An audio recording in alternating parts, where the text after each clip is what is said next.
好，把它画了以后，你要把有些地方，我的笔根下都还有很多的颜色，哎，你觉得哪里不够的，你可以通过这个调整一下。大家看哈，像这个云两个字就是很哇塞，是吧？我都很喜欢这个烘染出来以后，它基本上烘成什么样就什么样。大家看烘染过的地方是什么情况，没有烘染的地方是个什么情况，是吧？你把它缩小，对比一下，对比一下，大家看对比一下，你看这个出来以后，整个感觉是不是啊很舒服？这个云彩啊，在我们这个彩墨山水来说哈是非常关键，所以我是非常强调这个纸的哈，非常讲究这个纸的。所以说这次遇到像这个纸呢，我还是很满意。不过现在好多学员可能说，哎呀，郑老师我也想买，已经没了啊。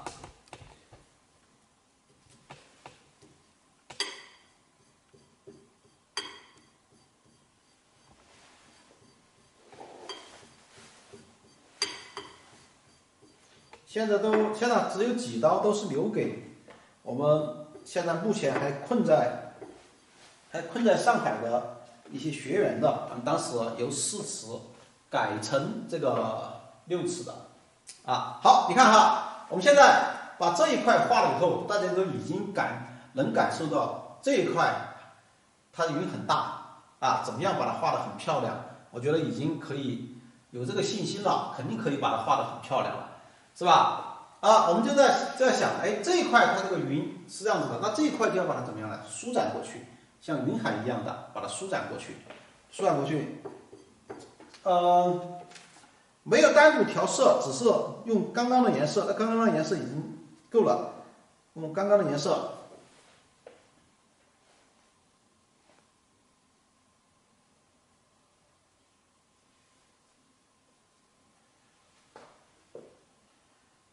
边画边怎么样来？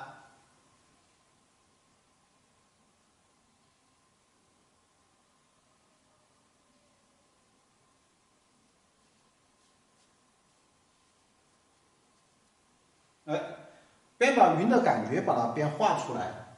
我们这个烘云的笔，它比较硬，它可以画出非常多各种形式云的变化。你比方说，我想这里细一点，那我这里就轻一点，是吧？就稍微轻一点。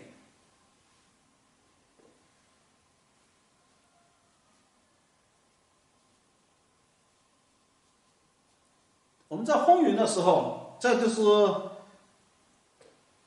当初哈，在布云的时候，像这些地方啊，哎，都是知道，哎，它这里到底要怎么接。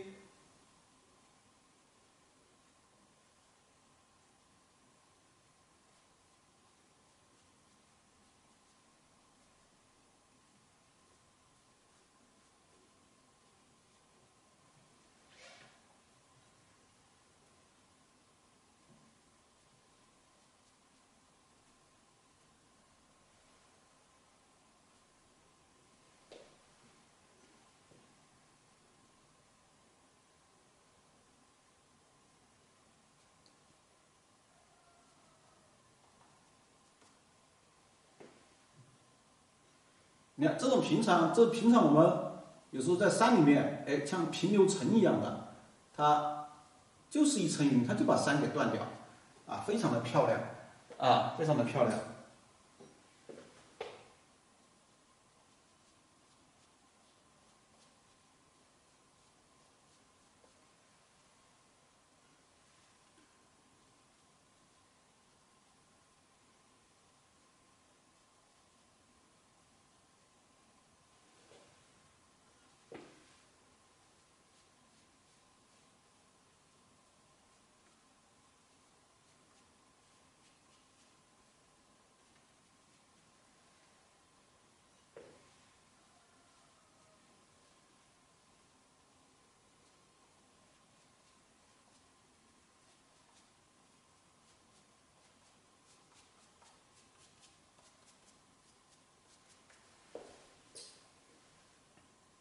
边画边退远看一下，达到你要的效果没有？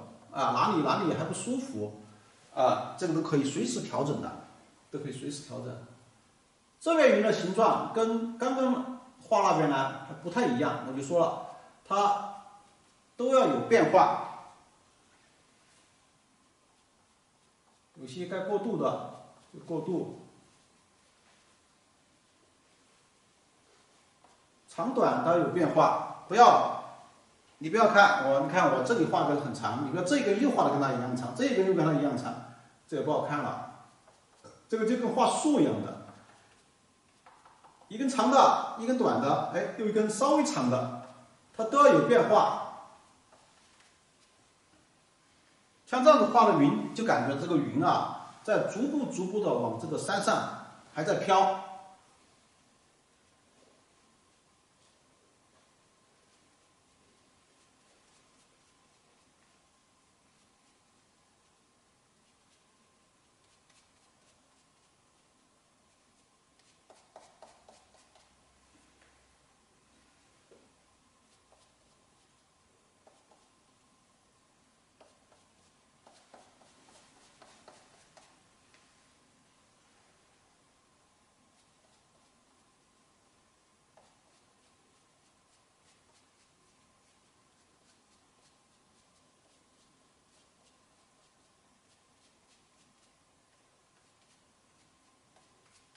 那笔根一直都还有颜色，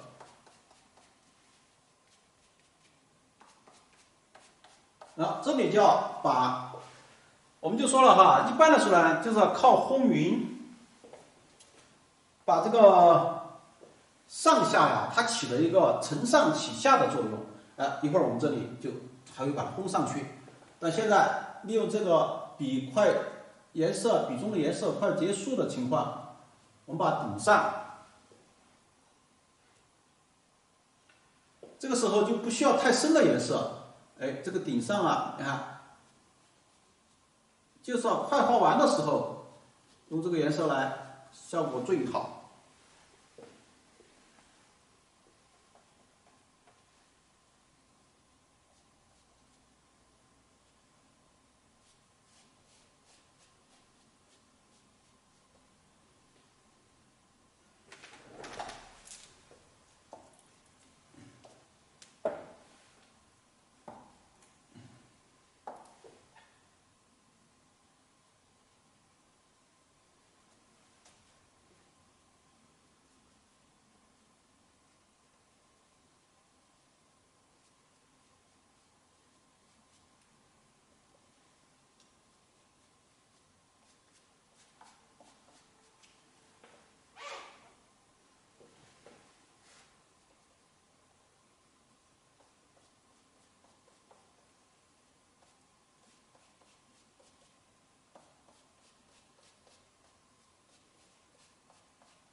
刚刚说了，这里要把它画成像云海一样的，有点云海的感觉。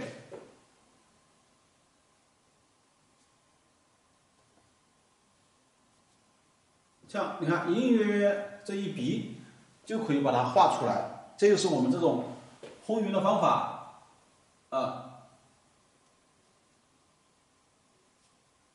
好多人看到，这个烘匀的笔好像很平常嘛。那里面可藏了大玄机了。好，你们再看这顶上是不是因为现在还没有衔接这里，你肯定还觉得不够厚重。我马上把这里一衔接，这个就非常的厚重了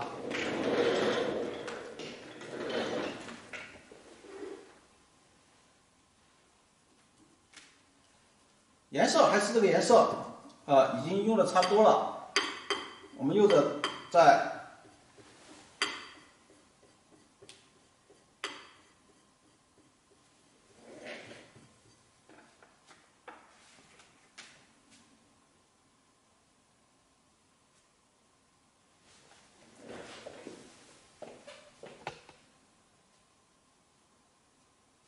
像这里都还是比较深，还比较深。我们首先第一个把它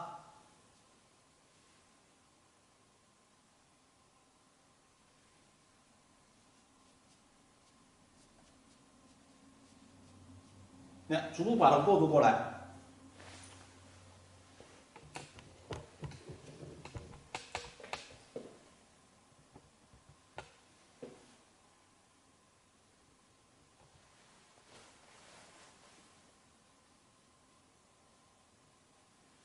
现在这个笔尖就还有颜色，笔尖有颜色的话，一染它上面也是深的，下面也是深的，这就不舒服。要保证马上你觉得这种情况以后，马上把笔尖再挤一下，要保证这个顶上要是干净的。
这就是我跟大家说的，我们要通过下面的烘染，把这个云很好的和下面连起来。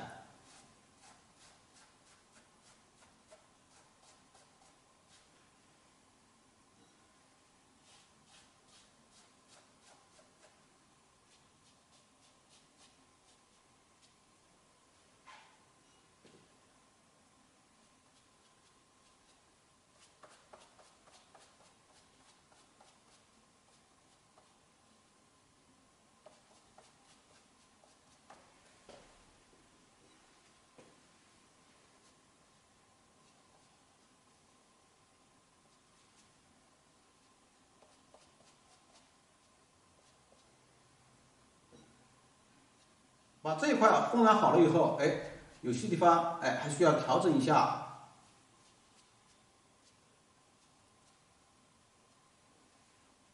现在都还是需要，一个是调整，第二个就是我们有些一会儿都还要专门调颜色去同染。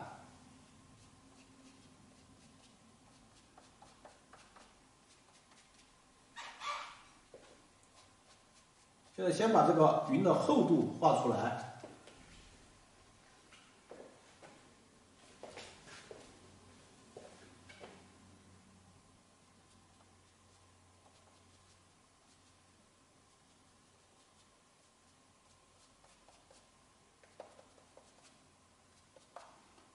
我觉得退后看了下，觉得开始这一条有点生硬，马上调整它一下。你看，马上这个云就出来了。大家看，刚刚只画了这一点云的时候，觉得它有点生硬，但是一旦我把整个这一块都画好了以后，它这个云有大块的白，是吧？有稍微大块的白，有很小的白。好，到时候我再经过同染，把有些白再把它画的再虚一点，像这些，不要它这么亮，但是它又看出来是云，你就会感觉到哇，整个来说层次这些都是很丰富。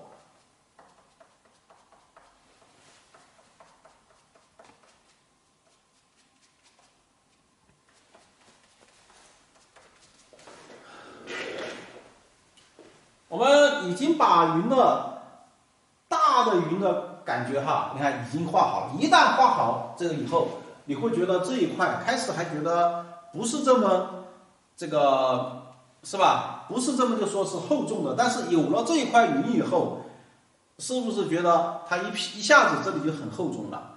今天我们给大家带来的那就是云的大餐啊！我也希望你们这一顿吃的很饱啊，画的很好。把这个画了以后，好，我们下面一点呢，我们可以适当调点颜色啊。下面呢，实际上调的颜色叫因为这里是比较偏黄了嘛，比较偏黄，我这一点我就可以在这个基础上加点黄的，加点藤黄和这个朱标。这个时候大家放心哈，加了朱标也看不出来有朱标哈。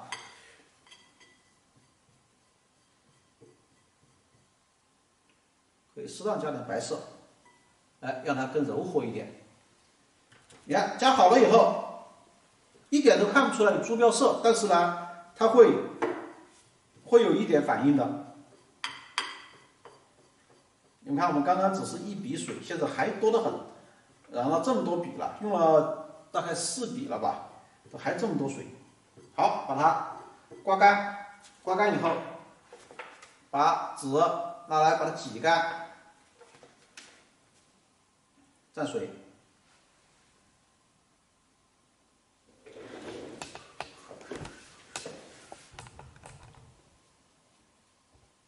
哎，有一点变化。和刚刚比起来是有点变化的。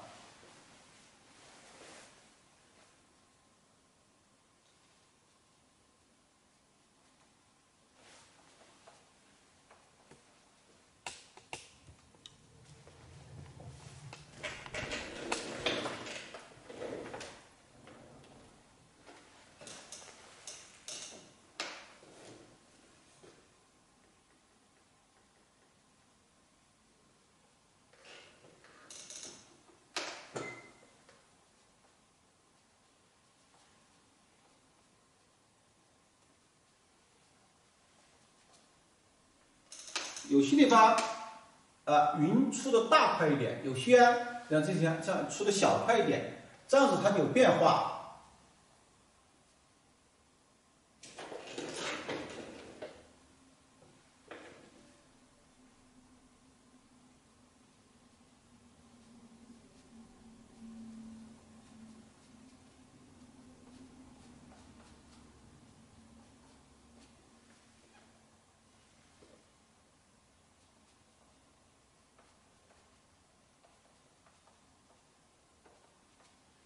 这个烘染云啊，在我们这个彩墨山水啊，对于彩墨山水是非常重要的啊，是非常重要。我们给大家就说了，一张不是太好的画，由于你颜色做得好，云彩把它构筑得好，哎，这张画会因为你这些做得好而增光增色不少。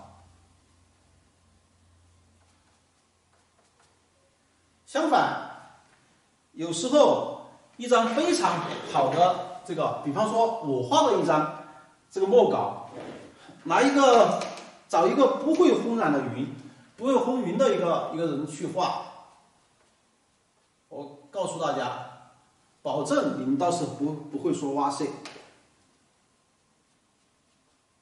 那就会说哦吼。对，就四川还有另外一个字叫哦吼，啊。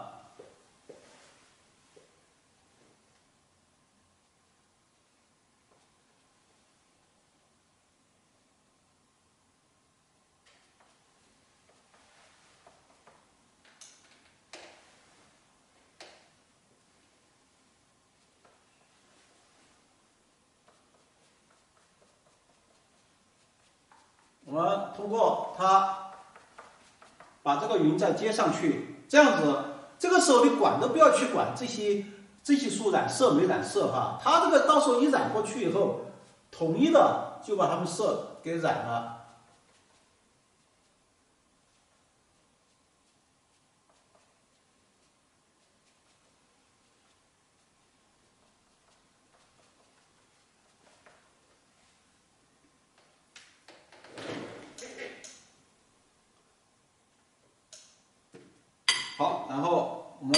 因为这里颜色比较深，又可以把开始那个颜色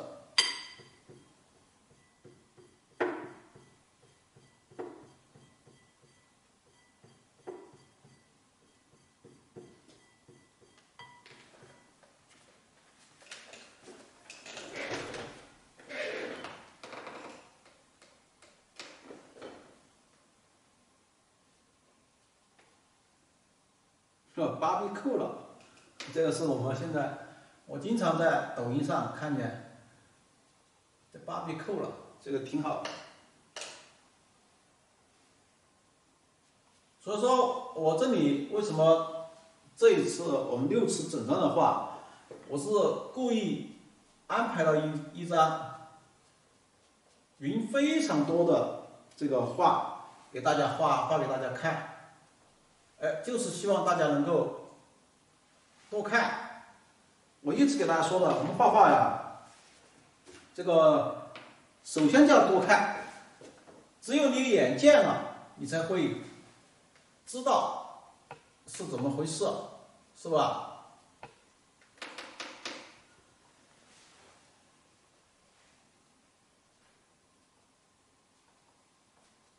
如果像这种画法你都没见过，那请问你怎么去画呢？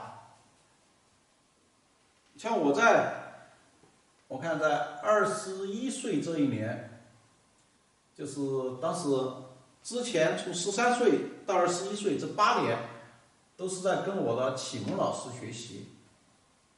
21岁这一年，拜这个在成都拜著名的这个山水画家黄春瑶黄老学习。当我第一次看到黄老把纸打湿了，全部打湿了，轰然，真的是惊掉下巴。这个我当时在想，画画还可以这么画，把纸全部打湿了画。这就是，如果我当时没有去跟老师学，是吧？从来没见过，那就不可能有我的今天。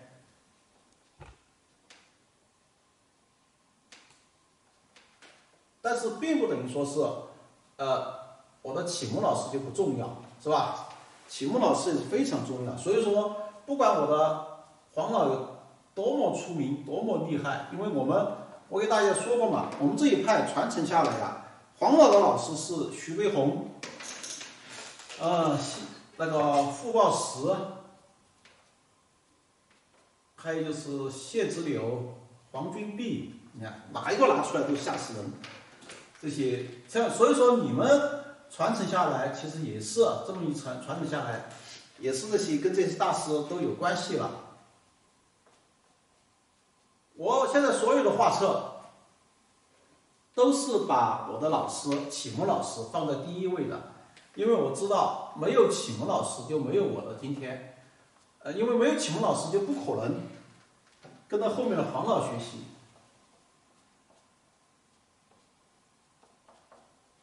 所以我是一直跟大家说，我们一定不要过火车桥。你看我把这一块的云把它故意的不要画的像这里怎么样，但是你不能说是就把它断掉，还是隐约是有气连着的，这叫形断意不断。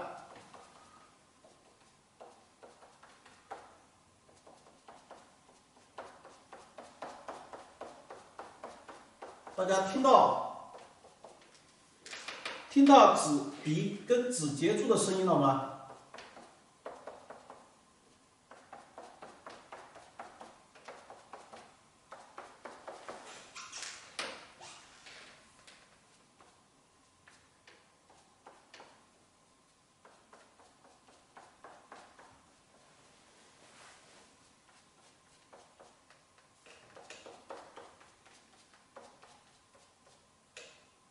昨天说了，像这个地方这一丝云可以和水衔接一下。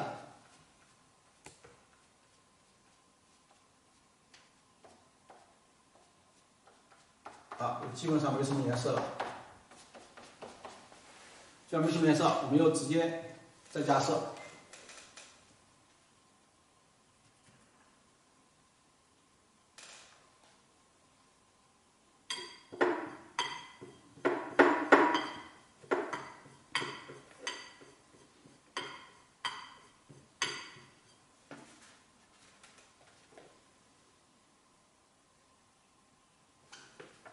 竖着画有个好处，什么好处呢？你看我边画，我边在调色呀，我边转过头来去观察，观察什么呢？这个这里该怎么办？哪里该怎么办？是这种。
你看里面隐隐约约有一点，但是到时候我都会把它这个不要这么清晰啊，到时候都不会这么清晰的。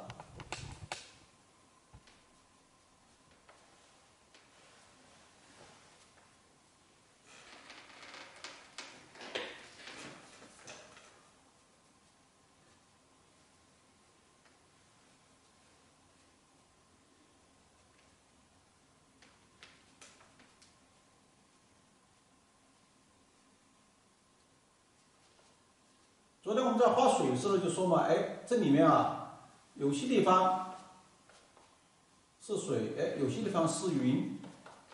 这个云水啊，要把它很好的衔接，把它很好的衔接起来。